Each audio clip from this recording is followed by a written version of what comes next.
portal pode ser a chave para provar a existência de Deus. Do outro lado do mundo, Bob Cornuck procura pela prova definitiva de Deus na Terra. A Arca da Aliança Perdida criou um rastro de evidências que segue Nilo abaixo. Pelos assentamentos judaicos perto de Gondar, até o Lago Tana.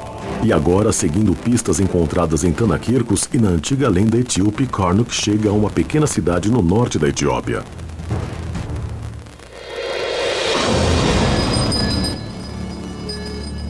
É o fim de uma longa jornada para mim. Como é que eu fui acabar aqui, de tantos lugares, para essa antiga aldeia empoeirada de Aksum? Aksum nem sempre foi uma cidadezinha agrícola. Há 1500 anos, ela era a capital vibrante do Império Aksumita, um estado-nação que dominava o comércio no norte da África com o poder que rivalizava com Roma. Os reis de Aksum apreciavam demonstrações luxuosas de sua riqueza e colecionavam tesouros do mundo antigo ao redor. No século IV d.C., o governante de Aksum, em teoria, capturou o maior troféu do mundo cristão. Ezana foi para a ilha de Tanakirkos, pegou a arca e a trouxe aqui. Ele a trouxe para esse local. Em frente às ruínas de uma igreja grandiosa construída por Ezana, Cornuck vê que a prova está bem debaixo de seus pés. Pedras com o dialeto etíope do século IV chamado Ge'ez detalham o roubo da arca e sua chegada triunfante aqui. Nós estamos andando nas pedras da fundação da mais antiga igreja da África subsaariana. E foi para cá que o rei Ezana, no século IV, trouxe a Arca da Aliança. Os monges me disseram que esse é o piso original. Um pequeno pedaço dele permanece e é onde esteve o Sagrado Senhor. Aqui é onde a Arca da Aliança ficou por várias centenas de anos. Evidências arqueológicas revelam que aqui já foi uma grande igreja, estilo basílica, uma estrutura à altura para guardar o artefato sagrado.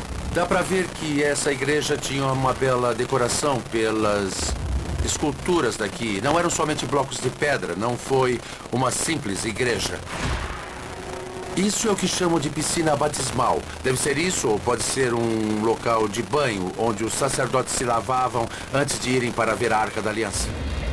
A igreja foi saqueada pelos invasores muçulmanos no século XVI. A história local afirma que a arca foi resgatada por seus protetores fiéis que a esconderam até que pudesse ser colocada na igreja de Nossa Senhora Maria de Sião. Quando a igreja foi reconstruída em 1965, tornou-se uma catedral fortificada. Um bunker fortificado construído para proteger algo de grande valor. Bem ali é onde os etíopes dizem, e eu pessoalmente acredito, que a Arca da Aliança repousa hoje.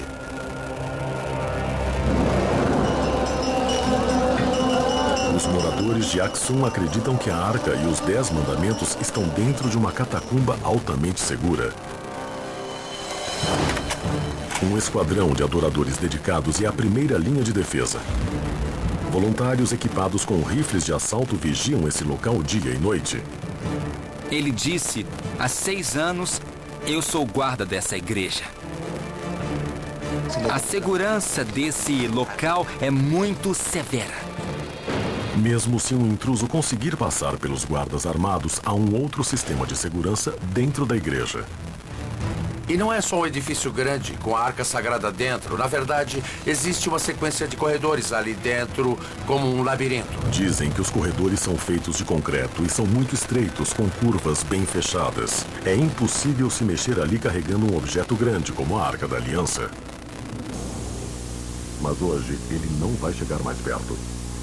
Eu me encontrei com o guardião, segurei sua mão e olhei em seus olhos, os mesmos olhos que possivelmente contemplam a Arca da Aliança. Cornuck espera que o seu novo acesso ao guardião e seu relacionamento contínuo com os anciãos de Aksum um dia traga a recompensa máxima, a oportunidade de ver a Arca. Passará por aquela porta e verá a Arca da Aliança. Se eu faria isso, eu agarraria essa chance. Esse é o maior achado arqueológico da história.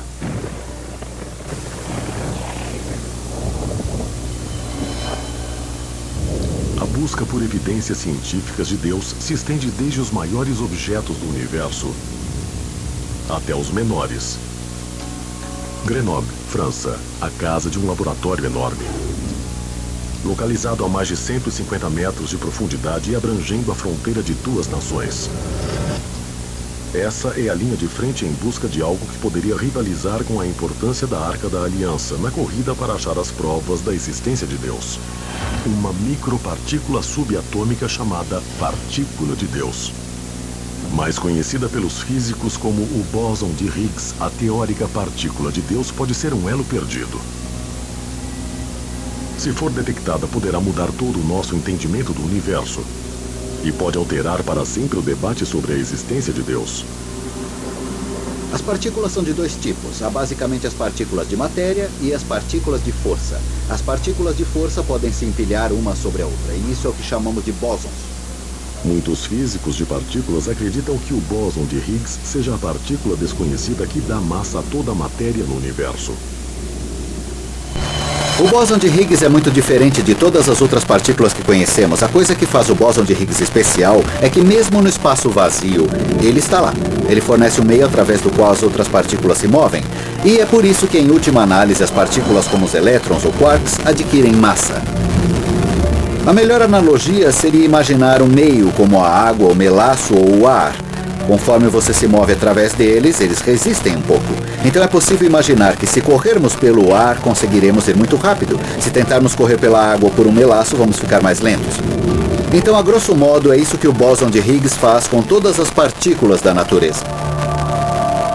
Se eles puderem localizar essa partícula de força, pode ser um passo importante para desvendar os mistérios do Big Bang e da origem do universo. Para estudar as partículas subatômicas, os físicos usam aceleradores de partículas. Para procurar a partícula de Deus, os pesquisadores construíram o maior do mundo. Uma pista oval de 27 quilômetros, conhecida como o Grande Colisor de Hadrons, ou Large Hadron Collider. Os instrumentos que temos no Grande Colisor são essencialmente as máquinas mais complicadas e mais precisas já construídas pelos seres humanos.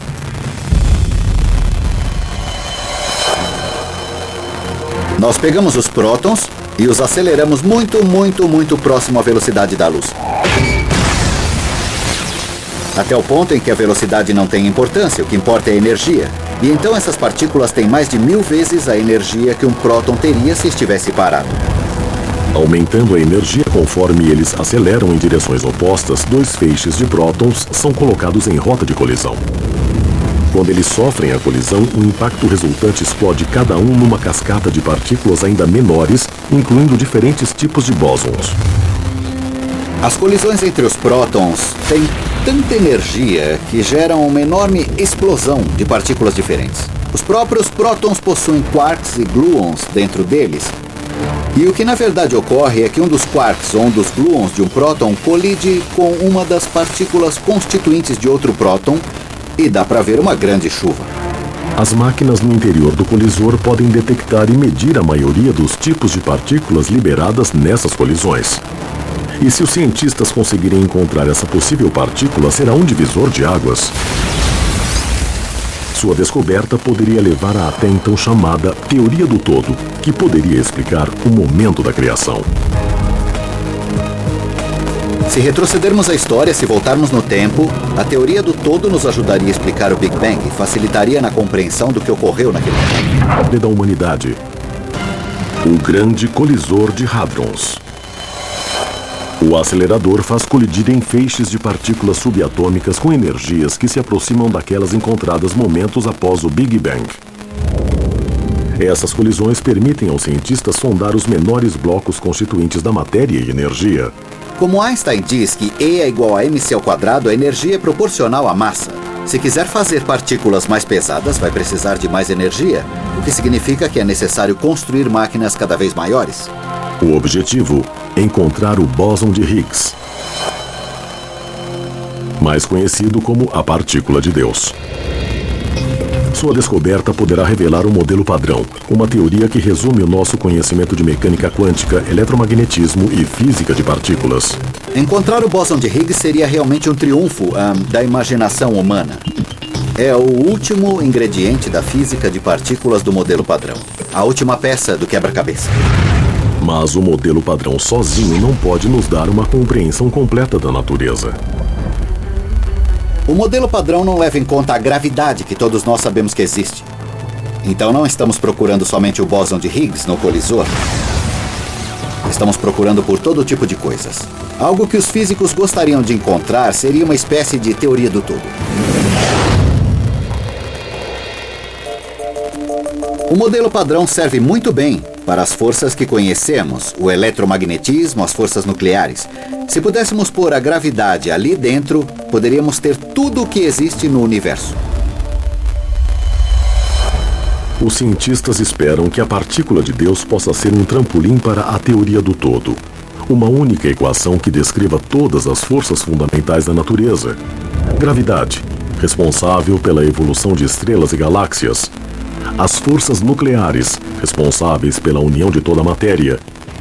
E a força eletromagnética, responsável pela luz, pelas interações químicas e pela própria vida.